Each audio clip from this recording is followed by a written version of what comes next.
Assalamualaikum warahmatullahi wabarakatuh. Alhamdulillahi rabbil alamin. Wassalatu wassalamu ala asrafil anbiya'i wal mursalin. Amma ba'du. Rekan-rekan kita, sahabat-sahabati, saudara-saudari yang saya hormati, malah kita bersyukur pada Allah Subhanahu wa taala yang mana Allah memberikan nikmat kepada kita, nikmat iman dan nikmat sehat. Kedua kalinya rahmat dan salam dicurahkan pada Nabi Muhammad sallallahu alaihi wasallam. Rekan-rekan kita, sahabat-sahabati, pada pertemuan kali ini kita akan diskusi tentang pentingnya entrepreneurship. Yang disebut namanya webinar ini, diskusi online melalui Zoom ini, kita mendiskusikan tentang pentingnya entrepreneurship. Dengan mengambil tema entrepreneurship, jalan menuju puncak kekayaan. Karena kalau kita baca tentang orang-orang kaya di dunia ini, tidak ada satupun orang yang kaya itu orang yang karyawan. Contoh yang paling terkenal, orang terkaya nomor 2 di dunia itu Bill Gates misalnya. Dia itu seorang pengusaha, dia pendiri dan pengelola Microsoft. Itu terkaya. Dia mempunyai kekayaan itu 96,5 miliar dolar. Coba. Itu adalah seorang pengusaha, bukan seorang karyawan. Di dunia saja, orang-orang yang kaya itu bukan karyawan, adalah seorang pengusaha. Misalnya pemilik Bank BCA, pemilik misalnya Bank Mega, atau yang paling terkenal di Indonesia paling gampangnya misalnya Khairul Tanjung misalnya, dia yang punya kekayaan yang triliunan gitu ya. Dia adalah seorang pengusaha, bukan seorang karyawan. Nah, maka karena itu kalau kita mendiskusikan itu jadi bicara tentang penting menjadi seorang pengusaha. Apalagi zaman sekarang ini kita melihat angka kelulusan di perguruan tinggi itu, baik di S1, S2 atau bahkan S3 itu sangat banyak. Contoh sederhana misalnya, ngambil perguruan tinggi yang di Jawa Timur. Yang pertama yang di bawah Dignas misalnya dari Universitas Airlangga Surabaya atau UNAIR. Secara fokus kita ngambil di Fakultas Ekonomi. Dia setiap tahun berapa ratus yang lulus dari Fakultas Ekonomi. Kita ngelihat misalnya di Malang, di Universitas Brawijaya atau Unibrau, berapa orang yang lulus di Fakultas Ekonomi. Kemudian pindah ke Jember misalnya, di Universitas Jember atau UNED. Itu di Fakultas Ekonomi sudah berapa? Kalau digabung berapa ribu? Belum lagi dengan dari fakultas yang lain, dari prodi-prodi yang lain. Kemudian kita ngelihat misalnya di perguruan tinggi agama Islam, mulai dari UIN Senapel Surabaya, kemudian UIN Malang, kemudian YAIN Jember, YAIN Ponorogo, dan beberapa perguruan tinggi lain. Belum lagi yang swasta.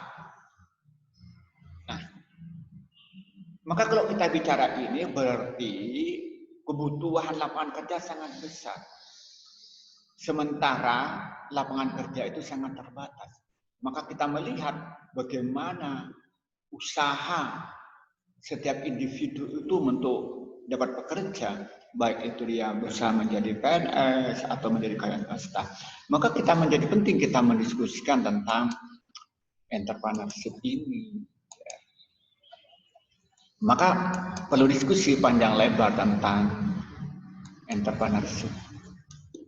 Jadi kita ambil tema entrepreneurship, jalan menuju puncak kekayaan. Nah, kita melihat dulu di realitas. Ketika kita dulu lulus dari S1, baik dari Fakultas Ekonomi atau fakultas yang lain,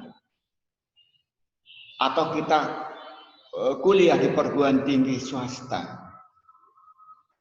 bahkan juga teman-teman yang mondok, kita bingung mau kemana. Mau jadi pegawai negeri, Dia berpikir bagaimana dia menjadi pegawai negeri, maka dia mencari peluang-peluang untuk bisa menjadi pegawai negeri. Dengan cara apa dia?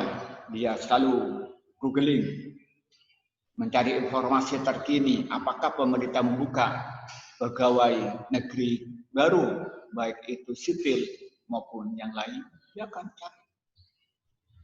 Atau dia itu akan menjadi pegawai swasta. Kalau ternyata dia misalnya mengambil di perbankan, dia mencari peluang di perbankan. Atau mencari dia peluang misalnya di teknik dan sebagainya. Atau menjadi peluang, cari peluang usaha misalnya di perusahaan-perusahaan yang lain. Kita ngelihat. Mulai dari perusahaan tekstil, baja, kuliner dan sebagainya. Dia menjadi karyawan. Dan pilihan yang ketiga kita itu menjadi wirausaha. Kita jalan kemana-mana cuma bingung. Ingin menjadi pegawai negeri, jadi pegawai swasta, atau menjadi wirausaha. Nah, lalu ketika kita mencari itu, dan kita berpikir, ya ada impian-impian yang indah dalam hayalannya. Gimana kalau dia menjadi pegawai negeri ya, dengan punya gaji yang tetap, lalu dia punya jabatan strategis, lalu ada tunjangan kerja, tunjangan jabatan, wah, itu menghayal. Atau dia menjadi seorang pegawai di perusahaan bank besar, kemudian menjadi dirut, berapa dia gajinya, apa fasilitas yang dia disediakan, dia menghayal. Atau dia bekerja di sebuah travel besar, lalu dia menjadi seorang manajer, dia menghayal. Atau dia itu bekerja di sebuah perguruan tinggi, bahkan dia menjadi rektor, dia menghayal, wah, berkaya. Atau dia menghayal atau memimpi menjadi seorang pengusaha yang sukses. Dia punya bank yang banyak. Kemudian dia itu investasi di retail di beberapa kota. Kemudian investasi di tempat wisata-wisata. Atau dia itu buka lembaga hotel dan sebagainya. Itu berpikir. Nah, kita melihat orang yang mempunyai keinginan menjadi karyawan, baik itu menjadi pegawai di negeri atau di swasta, kita melihat mereka ikut seleksi dengan khusyuk, dengan tenang, dengan konsentrasi, dengan mereka punya harapan supaya dia sukses, supaya diterima menjadi pegawai negeri atau menjadi pegawai swasta. Nah, persaingan begitu ketat. Yang melamar banyak, yang lulus dari perguruan tinggi itu banyak, maka terpaksa diadakan tes kolosal di tempat-tempat terbuka, bahkan mungkin di stadion dan sebagainya. Nah, ketika dia itu ikut tes, baik itu menjadi pegawai negeri atau pegawai swasta, harus siap untuk dieliminasi. Karena persaingan ketat, misalnya di suatu daerah dia akan merekrut karyawan misalnya 100 orang. Pelamarnya sampai 2000. Kan berarti dia itu satu orang harus mengalahkan 19 orang. Berarti 19 orang bisa dieliminasi. Kadang di formasi-formasi tertentu itu kecil, menerima 5, sementara yang daftar sampai 500. Coba bayangkan, berarti harus mengeliminasi berapa? Setiap orang itu berarti harus mengeliminasi 99. Berarti 90 orang itu akan tereliminasi. Kalau diambil akumulasi berarti yaitu 495 harus tereliminasi. Itu harus ya. Atau perusahaan swasta, umpamanya di bank ini bukan, umpamanya formasi untuk manajer pemasaran, padahal yang dibutuhkan hanya 1, tapi daftar sampai 100. Ya maka harus siap dieliminasi. Nah, setelah dia itu gagal, ya harus siap untuk mendapat salah. Gagal aku, harus siap.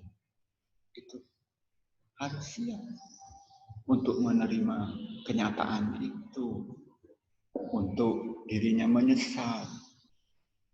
Kalau ternyata dia itu ditolak. Tapi kalau dia itu diterima, ya harus senang. Ya kan otomatis. Satu di antara dua. Kalau dia itu gagal, harus siap. Tapi kalau sukses ya harus ya senang. Tapi kalau melihat tadi persentasenya lebih banyak yang gagal ketika dia masuk dari kantor ke kantor, dari perusahaan ke perusahaan, dia untuk melamar tapi dia ditolak, dia harus siap untuk menyesal dan menderita. Nah, pertanyaannya apa? Ya lagi jawabannya apa solusinya? Ya jadi entrepreneur. Jawabannya apa? Jadi entrepreneur. Ya jawabnya entrepreneur sih.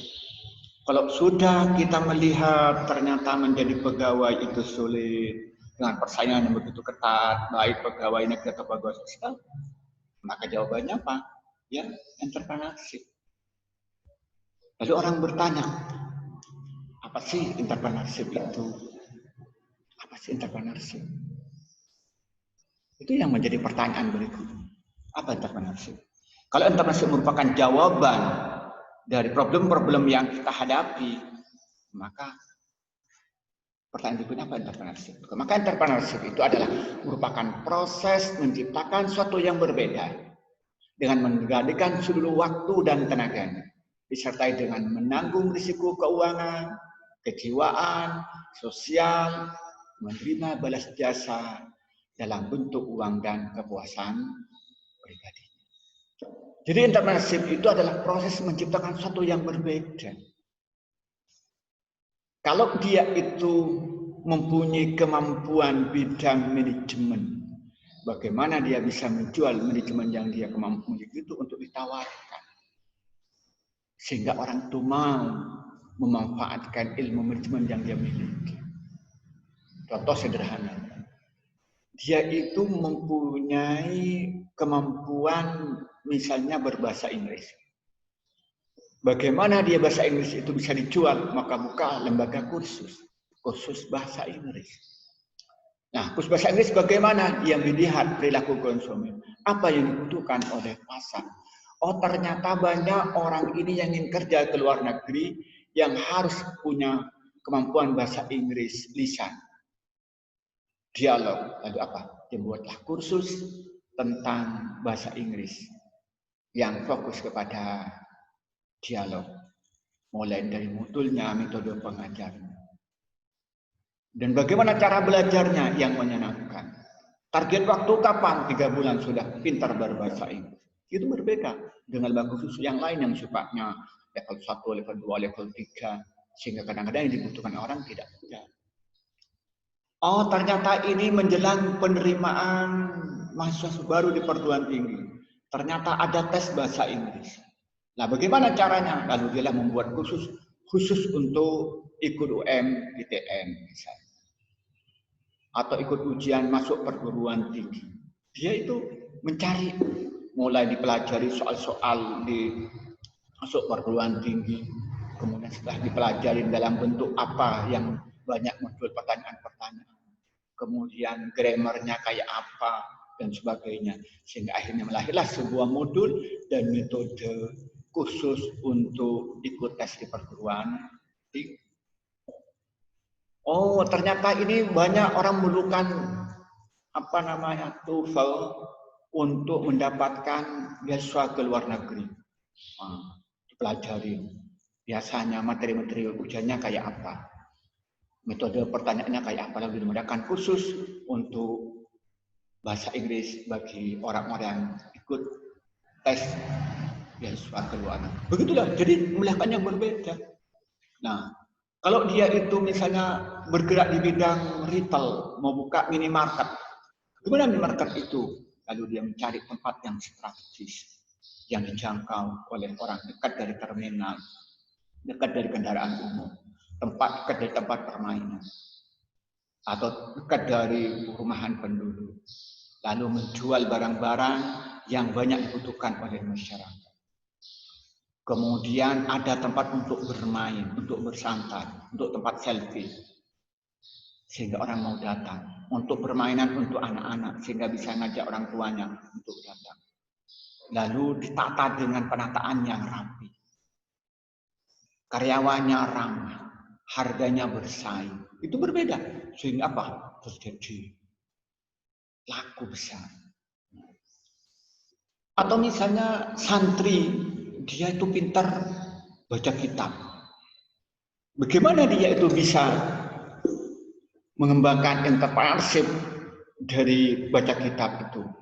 Oh, ternyata sekarang di perguruan tinggi lagi tren orang ingin belajar bisa baca kitab dengan cepat. Lalu belajarlah bagaimana ngajar baca kitab dengan cepat. Oh, ternyata mereka ini sulit untuk membagi waktu. Lalu membuatlah khusus baca kitab online dengan pakai media YouTube atau menggunakan media YouTube yang bisa dikunci. Kemudian menggunakan Zoom, bisa menggunakan Twitter dan Instagram dan sebagainya. Itu membuat sesuatu yang berbeda. Atau kita bergerak di kuliner, misalnya, buka warung bakso yang kayak apa? Ternyata ini banyak anak muda. Lalu bagaimana penataan ruangannya sesuai dengan anak muda. Kemudian lengkapi dengan wifi. Kemudian penyajiannya apa, minumannya apa, sehingga anak muda tertarik untuk datang beli bakso yang dia dirikan, yang dia usahakan. Itu yang berbeda. Nah, menciptakan yang berbeda itu apa? Dia mengendalikan seluruh waktu dan tenaganya. Betul-betul kerja dengan sungguh-sungguh, waktu dan tenaganya itu difokuskan untuk mendirikan perusahaan itu, untuk mengembangkan usaha itu, dan mengendalikan usaha itu sampai betul-betul sukses dan dipertahankan perusahaan itu. Ketika dia buka lembaga keuangan, karena dianggap ini yang lembaga keuangan, maka waktu dan tenaga difokuskan untuk itu. Yang buka kuliner, bagaimana dia itu waktu dan tenaga dikembangkan untuk mengembangkan kuliner itu. Mulai dia misalnya tadi waktu dan tenaganya dipakai mencari tempat yang strategis, kemudian mencari karyawan yang bagus, kemudian membuka, diawasin, baik itu dalam penyajiannya, dan pengolahan masyarakatnya, itu betul-betul dikerjakan dengan sungguh-sungguh. Nah, tidak berhenti di situ, harus menanggung risiko keuangan. Uangnya harus perlu dikorbankan. Modal untuk mendapatkan modal harus dia mengorbankan uang yang dia harus miliki. Nah, uang pribadi kalau perlu dia harus pinjam, harus mencari metra untuk mengembangkan usaha itu. Kemudian kejiwaan. Orang yang memulai usaha itu kan berawal dari ketidakpastian. Berhasil atau tidak, dia bingung. Maka karena itu, dia akan berusaha untuk menahan diri dia, menerima dengan segala kesulitan yang dihadapi. Nah, tidak kelaknya juga harus menanggung risiko sosial. Kadang-kadang kita dicemooh oleh orang, direndahkan kalau belum berhasil. Apalagi kalau pendidikan tinggi, dia sudah sarjana masih jualan bakso. Padahal dia berpikir, saya buka usaha dari bakso warung yang kecil ini, tapi nanti akan buka warung-warung bakso di seluruh kota di Indonesia, bahkan di luar negeri. Harus rela untuk dicemooh oleh orang. Nah, tapi kalau sudah berhasil, banyak orang yang memuji kita dan kita akan mendapat kekayaan yang banyak dan kita betul-betul puas. Nah, maka karena itu kita ini jadi penting kita ini tanya, kalau begitu siapa entrepreneur itu? Jadi kalau kita tahu entrepreneurship itu bahwa adalah proses untuk menciptakan satu yang baru dengan mengerahkan semua waktu dan tenaganya, bahkan disertai dengan pengorbanan keuangan, kejiwaan, sosial, dan akan mendapatkan balas jasa keuangan dan kepuasan pribadi. Dan siapa orang ini? Nah, kita akan bicara tentang entrepreneurship itu. Tentang siapa entrepreneur itu. Kita tanya, siapa entrepreneur itu? Entrepreneur itu adalah orang yang mampu melihat adanya peluang ekonomi, kemudian menciptakan sebuah organisasi untuk memanfaatkan peluang tersebut dengan tujuan mendapatkan keuntungan. Jadi seorang entrepreneur yang pertama dia mampu membaca peluang. Dalam kondisi pun dia bisa membaca peluang. Sekarang dalam kondisi misalnya COVID-19, di mana perusahaan-perusahaan banyak yang terhenti karena tidak bisa produksi, karena diminta oleh pemerintah untuk di rumah saja untuk menekan angka penularan virus corona. Dia berpikir bagaimana caranya? Oh, ternyata kita ada peluang apa? Bisnis online. Menjual baju online. Bahkan menjual snack online. Buka kursus online. Buka ngaji online. Nah, jadi kita ini selalu baca peluang. Tidak pernah berhenti. Oh, ini menjelang tahun ajaran baru. Semua siswa dan mahasiswa perlu buku. Tapi sekarang ini tidak bisa datang dari rumah ke rumah dengan kondisi COVID-19 ini. Apa bagian terjadi? Nah, dia jual online. Lalu pelajari untuk bisa menjual ke rumah-rumah dengan promosi online melalui YouTube, melalui Instagram, melalui WA, Twitter, dan sebagainya. Kita tetap selalu membuka peluang. Oh, ketika dia jalan-jalan, ternyata ini ada taman bermain, anak-anak ramai. Tapi di situ tidak ada orang yang menjual mainan anak-anak. Nah, lalu dia buka usaha toko untuk mainan anak-anak. Nah, selalu bisa membaca peluang. Atau dia itu jalan-jalan, ternyata di situ banyak perumahan yang bagus, kelas menengah ke atas. Tapi di situ tidak ada pertokohan, lalu buka minimarket. Jadi selalu bisa baca peluang. Nah, setelah membaca peluang itu tidak berhenti, dia itu menciptakan sebuah organisasi. Artinya dia itu melakukan langkah-langkah konkret. Mulai dia itu dirinya itu mencari mitra untuk modal, mitra untuk pengadaan barang, kemudian mencari karyawan, kemudian mencari orang-orang yang bisa membangun bangunan itu. Nah, jadi menciptakan itu. Tidak berhenti, betul-betul dimanfaatkan, melakukan langkah-langkah konkret. Tujuan untuk apa? Ya untuk mendapat keuntungan ekonomi, untuk mendapat keuntungan dari perilaku. Nah, maka berarti seorang entrepreneur itu tidak sembarangan, bahwa dia mempunyai kriteria tersendiri menjadi seorang entrepreneur yang sukses, mempunyai sifat-sifat yang punya ciri khas tersendiri untuk menjadi seorang entrepreneur itu. Jadi tidak sembarang orang menjadi seorang entrepreneur itu. Nah, berarti perlu ciri-ciri tersendiri untuk menjadi seorang entrepreneur itu yang harus dimiliki oleh seorang entrepreneur. Kita bertanya, apa saja sih sifat-sifat yang harus dimiliki seorang entrepreneur? Maka itu ada 10. Yang pertama harus percaya diri. Dia percaya diri, pede. Dia tidak merendahkan diri sendiri, dia percaya diri bahwa dirinya bisa untuk menjadi seorang pengusaha yang sukses. Jadi seorang entrepreneur yang sukses. Kemudian percaya diri bahwa dia mampu mendirikan usaha yang dia rintis dengan baik. Dia percaya diri bahwa bisnis itu akan berkembang dengan baik. Dia percaya diri bahwa dia akan mempunyai mitra dalam mendirikan dan mengembangkan usaha. Dia yakin bahwa dia akan mempunyai karyawan yang baik, yang mampu bekerja sama untuk mengembangkan bisnis. Dan dia akan punya konsumen yang baik. Jadi itu modal pertama, harus percaya diri.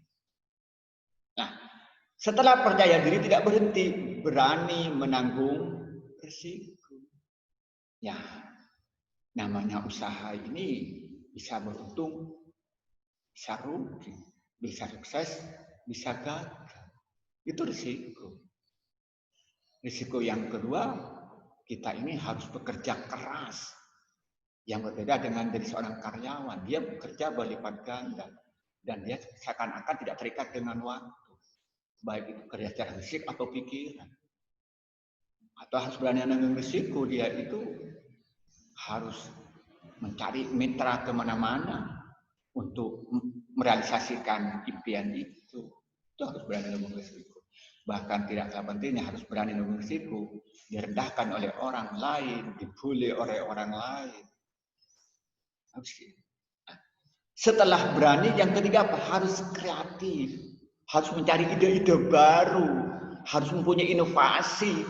Sehingga bisnis yang dia dikembangkan itu berhasil. Karena ada satu yang berbeda dengan yang lain. Ketika dia buka bisnis kuliner, harus kreatif. Contoh sederhana. Buka misalnya itu bakso. Bagaimana bakso yang baru? Oh, mulai dari rasanya. Itu punya kekhasan.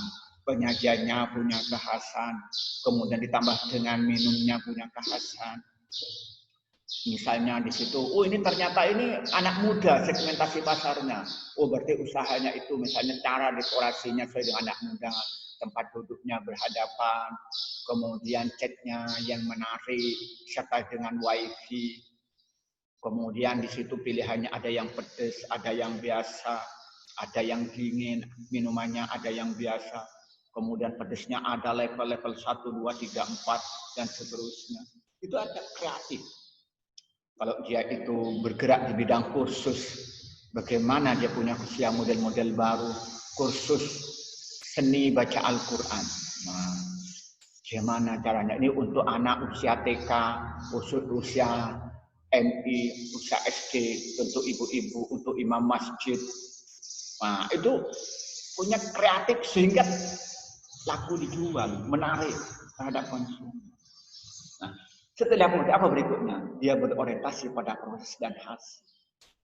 Banyak orang itu berpikir hasil, bagaimana berhasil. Udah, tanpa dia berpikir proses bagaimana menyebut kehasilan. Atau yang hanya proses, kerja, tok, tidak ada target yang ingin dicapai. Maka dia harus ada program jangka pendek, jangka menengah, dan jangka panjang. Goal tertinggi apa sih? Oh, akan menjadi pengusaha retail yang sukses, yang mempunyai cabang seluruh Indonesia.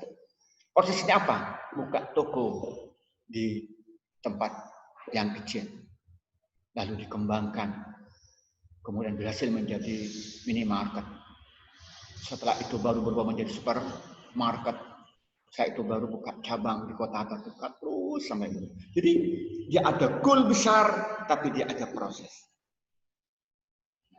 Itu berpikir.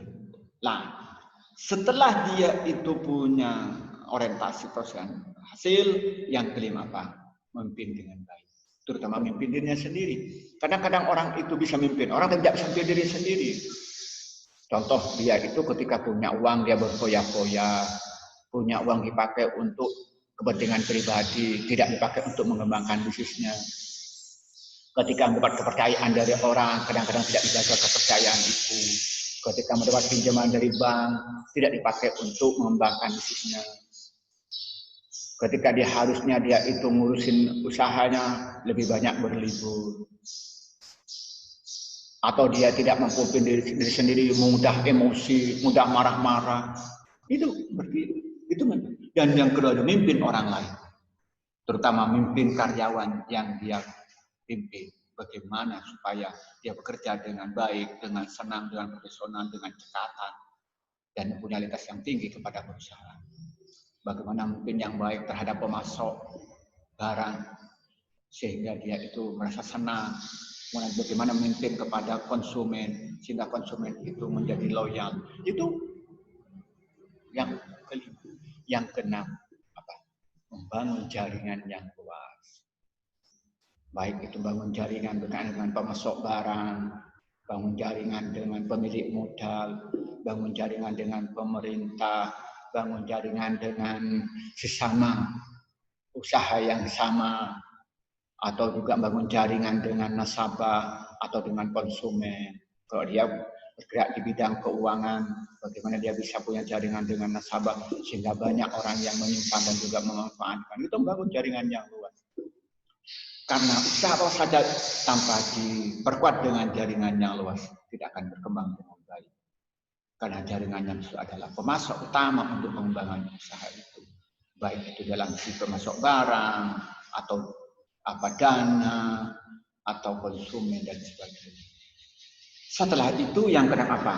mengetahui hal yang banyak berkenaan dengan bisnisnya. Dia harus paham betul dengan bisnis yang dia tekuni, yang dia kembangkan. Kalau ternyata ada bisnis di retail, harus paham betul sebelumnya retail. Bagaimana cara pengadaan barang, bagaimana kesukaan konsumen, bagaimana itu cara penataan barang, bagaimana cara berkenaan dengan karyawan. Harus paham betul. Kemudian aturan regulasi yang berkenaan dengan retail, dia harus paham betul.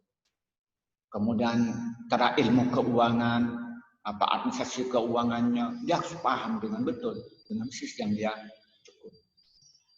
Karena kalau dia tanpa punya pengetahuan yang luas berkenaan bisnisnya, maka tidak bisa mempertahankan bisnisnya, apalagi untuk mengembangkannya.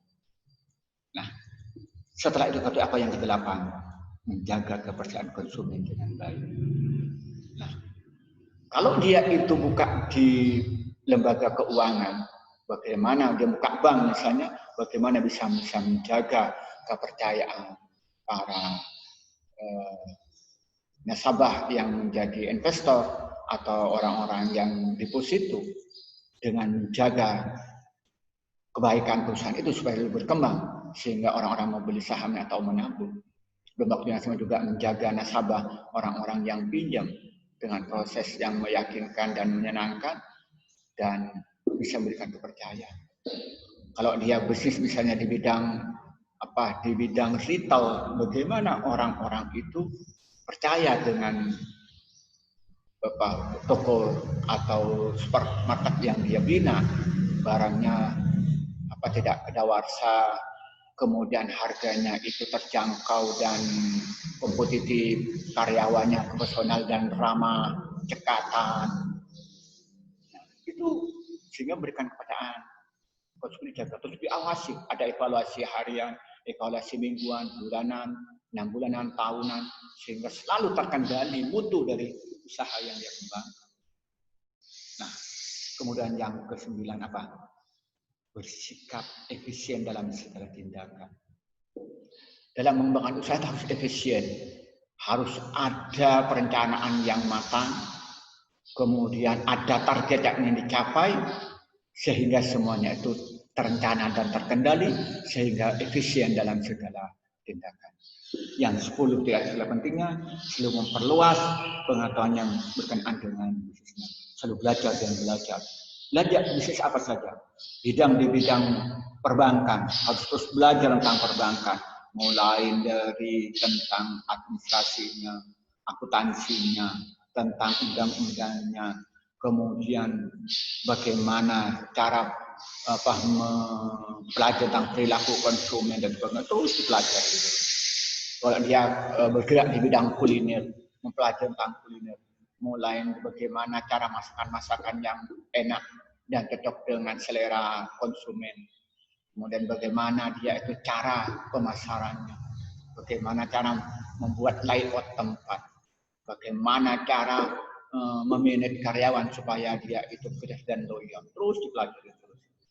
Nah, apabila seorang itu menjadi seorang pengusaha, melakukan 10 sifat ini, yakni percaya diri, berani ngambil risiko, kreatif, berorientasi pada proses dan hasil, memimpin dengan baik, membangun jaringan yang luas, mengetahui hal yang banyak berkaitan dengan bisnisnya, menjaga kepercayaan konsumen dengan baik, dan dia bersikap efisien dalam segala tindakan, selalu memperluas pengetahuan berkenaan dengan bisnisnya, maka orang itu akan berhasil. Maka karena itu kita jadi penting untuk bersungguh-sungguh untuk belajar menjadi seorang pengusaha itu. Maka yang ingin kita sampaikan pada pertemuan kali ini, bahwa dalam kondisi sekarang ini jadi penting kita itu mengembangkan entrepreneurship. Karena entrepreneurship itu adalah merupakan jalan untuk mencapai kekayaan yang maksimal. Karena dengan entrepreneurship itu akan buka lapangan kerja. Kita tidak akan mengeluh karena sempitnya lapangan kerja. Kan paling tidak akan buka lapangan kerja diri sendiri sebelum untuk orang yang lain. Inilah mungkin yang bisa saya sampaikan pada pertemuan kali ini untuk bahan awal untuk kita mendiskusikan tentang pentingnya mengembangkan entrepreneur di kalangan masyarakat, terutama kita semua. Wassalamualaikum warahmatullahi wabarakatuh.